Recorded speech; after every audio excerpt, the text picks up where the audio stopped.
Hey guys, I'm Aaron. And I'm AJ. We're from modernintel.ca.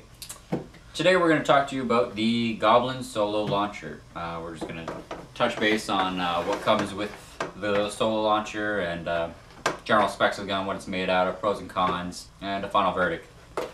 So basically what comes in, you get a molly pouch just to hold the Goblin. You get the Goblin itself. You get one shell with it. You get a air adapter, slip it on your CO2 tank, and you get a bit of an O-ring kit. It does up to, I think, four different shells. Yep. Owner's manual and air adapter little sleeve thing. Yeah. So basically, just to operate the Goblin, you just slide back on the rear sight there, and it breaks open just like that. You just slip in a shell so that the prime is at the back, and then locks right in there. That's pretty much how you load and unload the Goblin itself. It shoots around 20 to 25 feet normal paintballs. In our field review, you can see that we tested out first strike as well, and we got it to go around 70 to 80 feet. 70 to 80 feet. We just ran out of room. Yeah, I bet you we could have got it to 100 feet. Yeah. So it's a single shot shell. You pretty much just take off the barrel, which is around 1.5 inches long, and that's just made out of plastic. You slip your air adapter onto your CO2. Make sure it's CO2. HPA works, but CO2 is better, because when you flip it upside down, you fill it, which you should be doing. It actually pours the liquid into it, so you get more of a charge. But anyways. So you just insert the tip into the little valve at the top there. Give it a push. You really don't need to push down for that long, a couple seconds or two. And then if you hold it down for longer, gas will start coming out the top. That's when you know it's full to capacity. Yeah. Once you have that, slip in a paintball, load it into your Goblin, point it in a safe direction, and just fire away. And then that shell is ungassed and unpaintballed. You can use it over and over again. I would suggest you play with it for a good 1.5 hours just in your backyard or something like that. Yeah. Just to get the feel of how long you should hold it down for, how to gas it, what paintballs are good with it, and all that. Just to kind of break in the shells too, because we've noticed that when you first get the shells and right out of the package, they don't work as they should, so you really have to break them in, take it apart, lube up all the O-rings and everything like that, just to really work in the shells. And on that topic, velocity is based on how long you charge that for. You saw AJ holding down for probably a second. If you hold it down for like half a second, you'll have a lower speed velocity. So say if you hold it down for half a second, you get 150, just to say 150 FPS. You hold it down for a second, you get 200. That's probably not exact, but obviously it's just an example. So that's how you change the velocity. There's nothing on the gun, there's no screws or anything like that. It's just how long you charge it. And as you keep getting, as you keep doing it, you'll get better at charging it like consistent along the board with your shells. So that's another reason why you'd want to just play around with it before you actually take it out and go serious with a game. The Goblin itself is pretty much made out of composite plastic.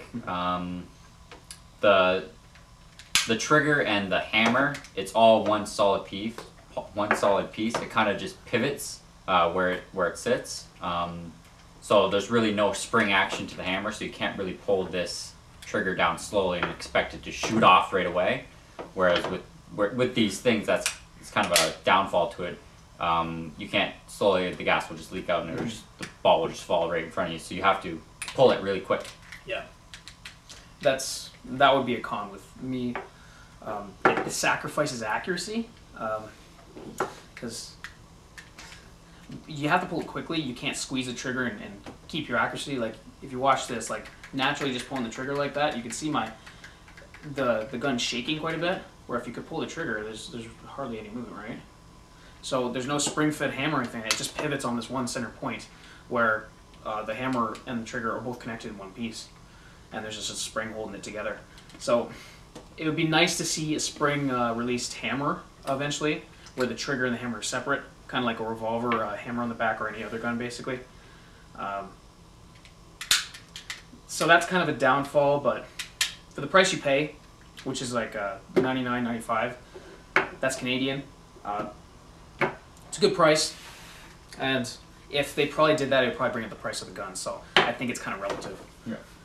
A pro is the size and the weight. When you throw in a shell in there, it's got air, and a paintball, whether it be normal or first strike, it balances itself out really well. It's a good weight, and it's still a good size. Even though it's really, really small, it's still a good size.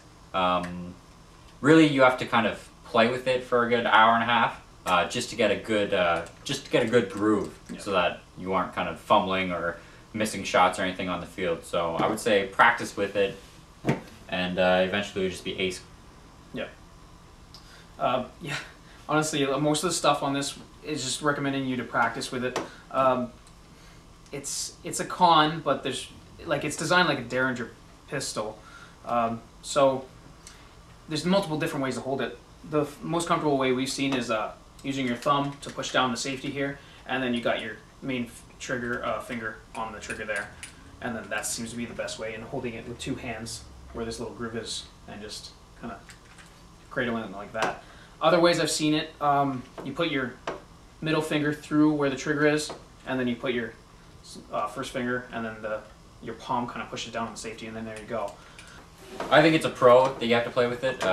It allows you to learn the gun, right? Whereas most markers, you just pull it out of the box and you can shoot it. Yeah. That's how people play. I don't know, with this you kind of learn the quirks of it and everything like that, especially if it's your own, right? Yep. And that way you can be more effective on the field. Yep. The possibilities with these shells is basically endless. Because, again, as long as it has a hammer, you can put it in anything.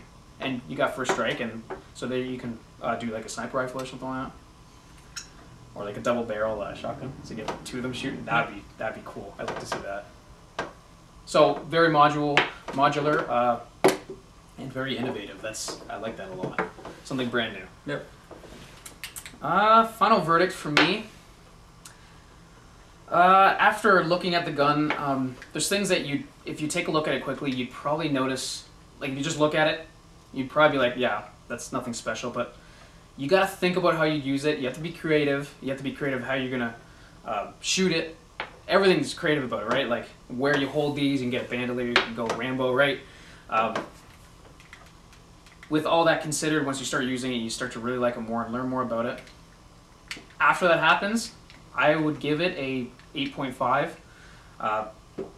because you really have to try it out, and then you gotta really like it.